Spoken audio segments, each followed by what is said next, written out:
Hello everyone, respected Chairperson Professor Piyush Kanti Panigrahi, Co-Chairperson Dr. G. Stephen, Moderator Ms. Rima Nath, Reparator Dr. Jyotirekha Bhattacharya.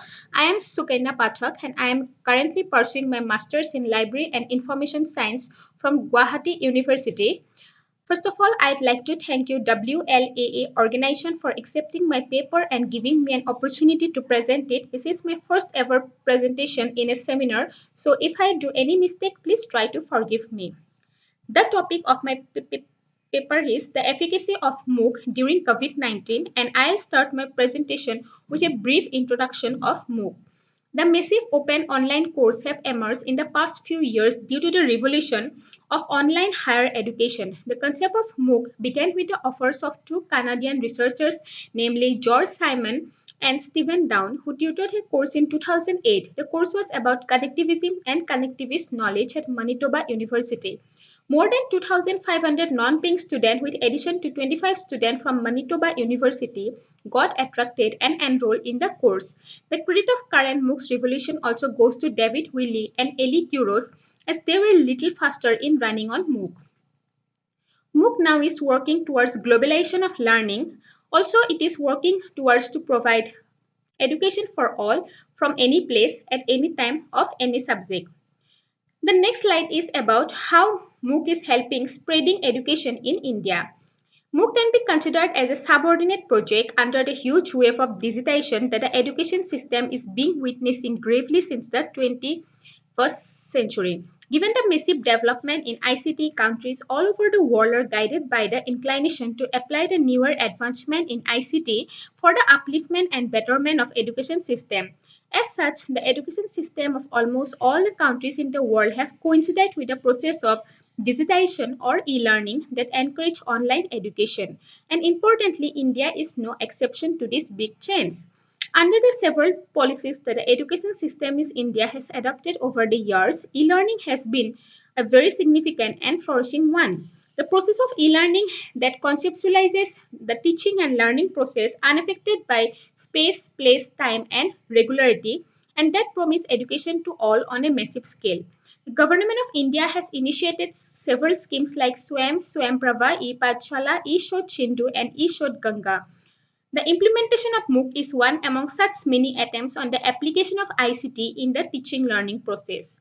Over the years, India has seen a tremendous increase in the enrollment under MOOC. Apart from NAPTEL, MOOCIT, IIT, BX, and SWAM projects that are involved in the online system of education.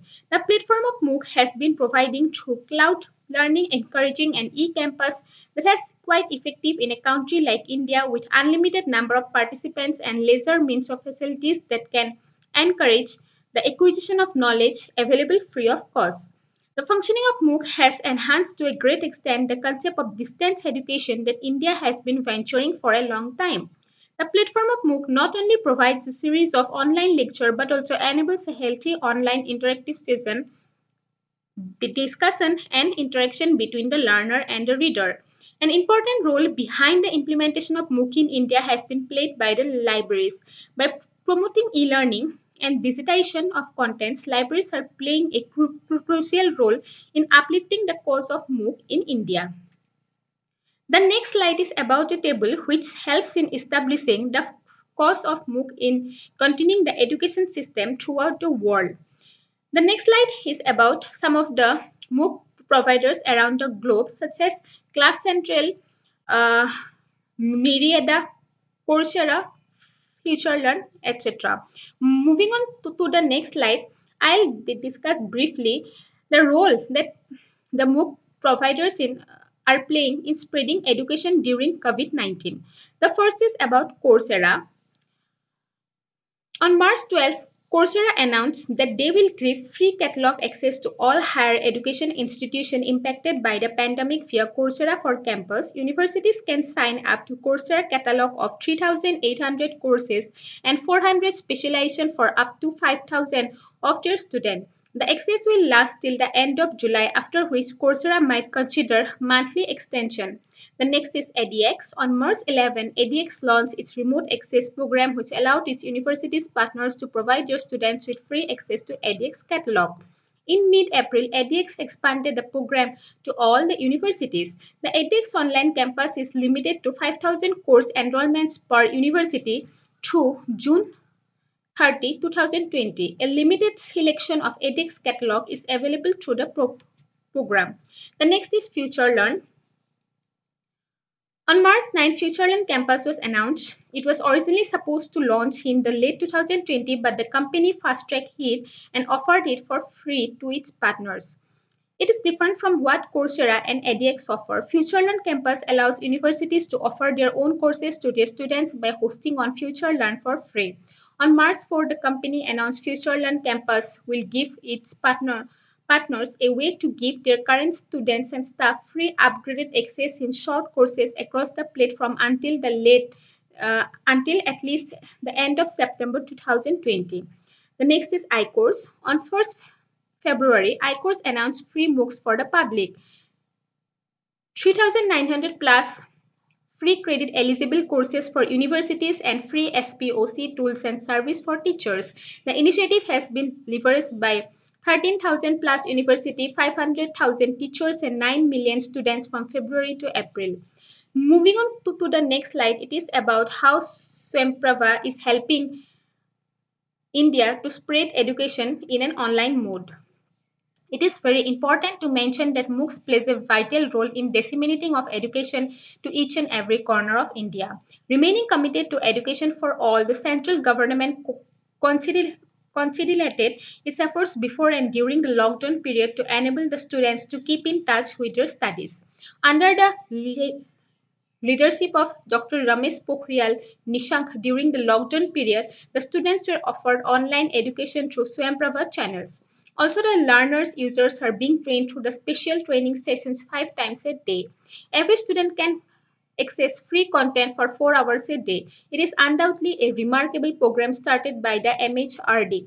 The government has also entered into MOU with the private DTH operators like Tata Sky and Airtel for telecast of educational video contents for the benefit of all the aspiring learners. Tata Sky and Airtel operators have agreed to air 3 Swamprabha DTH channels on their DTH platform. Besides, HRD launched a web portal called Yukti to record the endeavor of MHRD. The portal will cover both qualitative and quantitative parameters for the effective delivery of service to the academic community at large. Provisions are also made to telecast interacting sessions from home through Skype. The channels cover the following higher education systems such as post and undergraduate levels, school levels from 9 to 12, preparation for competitive exam, and continuing education for lifelong learners. Subject experts are also able to connect with live telecast of Swamprabha through Skype directly from their home. The last is about the conclusion. In the conclusion, it can be said that e-learning or online education has seen its utmost efficacy during COVID-19 pandemic through the platform of MOOC, and it is important to assure the expansion of this platform further for the sustenance and development of education system in India, where it can go to the masses unhampered by distance, space, time, and economy. And the last slide is about some of the references which helped me in presenting the paper. Thank you and have a great day ahead.